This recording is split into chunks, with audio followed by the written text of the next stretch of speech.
আল্লাহ পাক রব্বুল আলামিন দুনিয়ার মানব জাতিদেরকে জানায় দেয়, এ দুনিয়ার মানুষেরা, আমি আল্লাহ লুকমান হাকিমের নামে যে সূরা নাযিল করে দিলাম, এই সূরার মধ্যে আমি আল্লাহ লুকমান হাকিমের কয়েকটা বয়ান পেশ করলাম। আমি আল্লাহ লুকমান হাকিমের কয়েকটা বয়ান তুলে ধরলাম। যদি কোনো সন্তান, যদি কোনো বাবা তার সন্তানকে এই বয়ান করে, লুকমান হাকিম তার সন্তানকে যে বয়ান করেছে, এই সন্তান, এই বয়ান যদি কোনো সন্তানকে কোনো বাবা করে, ওই বাবা কোনোদিন বৃদ্ধাশ্রমে যাওয়া লাগবে না। কি এমন বয়ান করছে যে বয়ান করার কারণে আল্লাহ এত খুশি হয়েছে যে লুকমান হাকিমের নামে সূরা তো দিছে, কয়েকটা আয়াত নাযিল করে দিয়েছে। আল্লাহ পাক রব্বুল আলামিন কোরআন হাকিমের মধ্যে সূরাতুল লুকমানের 12 নম্বর এবং 13 নম্বর আয়াতের মধ্যে আল্লাহ পাক রব্বুল আলামিন জানায় দেয়, ওয়া ইয ক্বালা লুকমানু লিবনিহি ওয়া হুয়া ইয়াইদুহু ইয়া বুনাইয়া লা তুশরিক বিল্লাহ। আল্লাহ পাক রব্বুল আলামিন দুনিয়ার মানব জাতিদেরকে জানায় দেয়, এর দুনিয়ার মানুষেরা, লুকমান হাকিমের কথা স্মরণ করো, যে লুকমান হাকিম তার সন্তানকে বয়ান করেছিল। وَإِذْ قَالَ لُقْمَانُ لِابْنِهِ وَهُوَ يَعِظُهُ يَا بُنَيَّ لَا تُشْرِكْ بِاللَّهِ। আল্লাহ পাক রব্বুল আলামিন বলেন, দুনিয়ার মানুষেরা লুকমান হাকিম তার সন্তানকে ডাক দিয়ে বলে, ইয়া বুনাইয়া লা তুশরিক বিল্লাহ, হে আমার সন্তান শোনো, তোমারে আমি বলিয়া যাই, আল্লাহর সাথে শিরিক করবা না, আল্লাহর সাথে শিরিক করবা না। আল্লাহর সাথে যদি শিরিক করো, ইন্নাশ শিরকা লা যুলমুন আযীম, নিশ্চয় আল্লাহর সাথে শিরিক হলো নিজের সাথে সবচেয়ে বড় জুলুম। লুকমান হাকিম তার সন্তানকে বলে, সন্তান, আল্লাহর সাথে শিরিক করবা না, আল্লাহর সাথে শিরিক হলো তোমার সাথে নিজের সাথে সবচেয়ে বড় জুলুম। রাসূল করিম সাল্লাল্লাহু আলাইহি ওয়াসাল্লাম সাহাবা আজমাইন রাদিয়াল্লাহু তাআলা আনহুদেরকে ডাক দিয়ে বলেন, সাহাবারা, তোমরা কেউ কি তোমার ঈমানের সাথে জুলুম করেছো?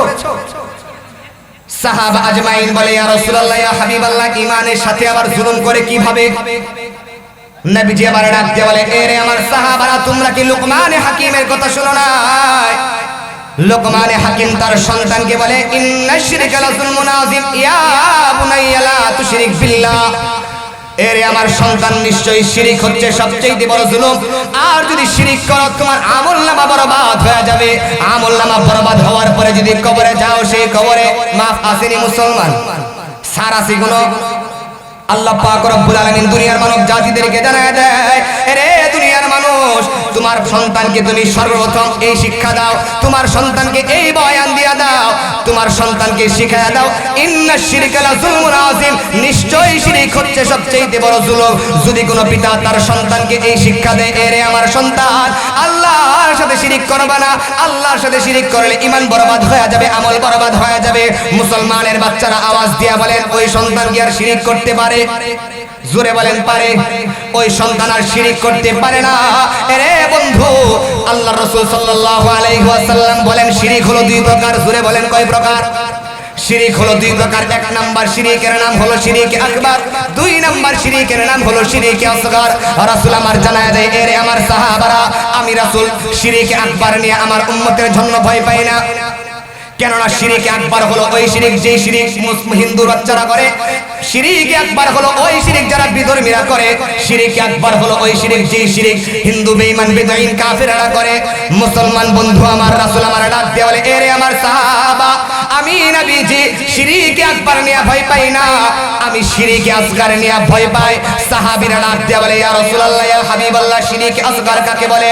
রাসূল বলেন, শিরিক আসগর হলো ওই শিরিক, যেই শিরিক আমার উম্মতেরা অহরহ করবে। এখন মুসলমানের বাচ্চারা শিরিক আসগর অহরহ করে। কেমন করে করে জানেননি মুসলমান? অনেক মুসলমানের বাচ্চা এমন কথা বলে ফেলে যে আমার সন্তানটা চাকরি না করলে আমার না খায় আমারও লাগতো। বলে কি বলে না? আওয়াজ দিয়ে বলেন, বলে কি বলে না? মুসলমানের বাচ্চারা এমন বলে যে আমার সন্তানটা চাকরি না করলে আমার না খায় আমারও লাগতো। ও মুসলমানের বাচ্চারা, আওয়াজ দিয়ে বলেন, রিজিকের মালিক, খাওয়ানোর মালিক একজন, তিনি কে? আওয়াজ দিয়ে বলেন, তিনি কে? আল্লাহ পাক রব্বুল আলামিন বলেন, রিজিকের মালিক আমি আল্লাহ। আমি আল্লাহ ছাড়া যদি আর কাউকে রিজিকের মালিক ভাবো তো ঈমান থাকবে? আপনারা এই মাসালা দেন, ঈমান থাকবে? অনেক বাবা এমন বলে না যে সন্তানটা আমার চাকরি না করলে ঘরের মধ্যে খাওয়া আসতো না। বলে কি বলে না? বলে আমার এই ব্যবসা না থাকলে আমার ঘরে খাবার আসতো না। এমন কুকর্ম, এমন কুকথা মুসলমানের বাচ্চারা বলে কি বলে না? বলে। মুসলমান বন্ধু আমার, সময় খুব স্বল্প, আপনাদেরকে এক নাম্বার শিক্ষা দিলাম শিরকে আসগার কাকে বলে। এবার আসেন লুকমান হাকিম তার সন্তানকে 2 নাম্বার ওসিয়ত করেন, বয়ান করেন। আল্লাহ পাক রব্বুল আলামিন বলেন, ওয়া ইন জাহাদাকা আলা আন তুশরিকা বিমা লাইসা লাকা বিহি ইলম। আল্লাহ পাক রব্বুল আলামিন এর আগে বলেন, ওয়াসাইনাল ইনসানা বিওয়ালিদাইহি হামালাতহু উম্মুহু ওয়াহনান আলা ওয়াহনিন ওয়া ফিসালুহু ফি আমাইন। আল্লাহ পাক রব্বুল আলামিন বলেন, এর দুনিয়ার মানুষেরা তোমরা তোমার মা বাবার সাথে সদাচরণ করবা।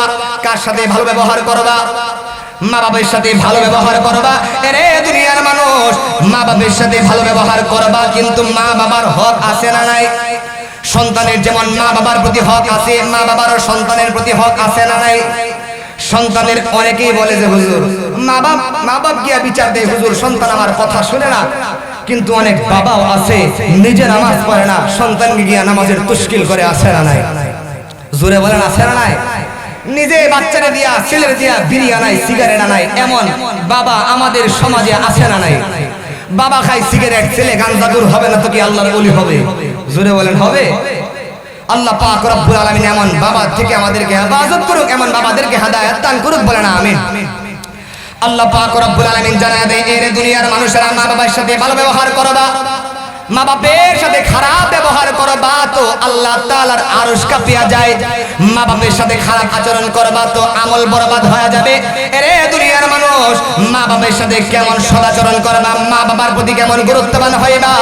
রাসূল করিম সাল্লাল্লাহু আলাইহি ওয়াসাল্লামের কাছে একবার চিঠি আসছে ওয়াইস আল কারনী নবীজির কাছে চিঠি দেয়, ওগো আল্লাহর নবী, আমি আপনারে দেখবার চাই ইয়া রাসূলুল্লাহ।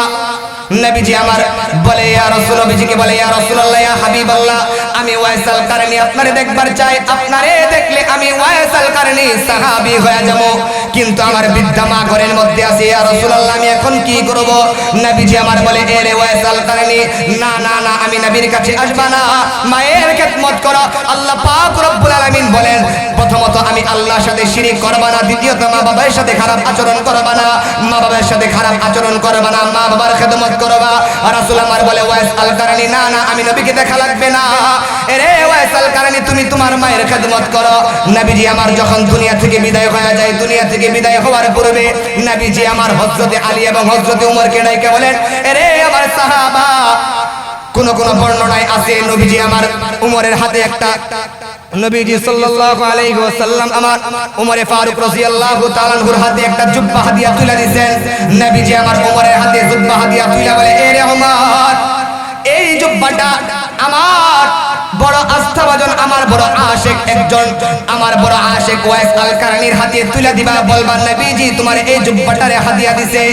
নবীজি সাল্লাল্লাহু আলাইহি ওয়াসাল্লাম বলেন, এ রে আমার সাহাবা উমর, এই জুব্বাটা হাদিয়া দিয়া ওয়াইস আল কারনীর কাছে দোয়া চাইবা, ওয়াইস আল কারনীর কাছে তোমার জন্য দোয়া চাইবা, তোমার পরিবারের জন্য দোয়া চাইবা এবং আমার উম্মতের জন্য দোয়া চাইবা।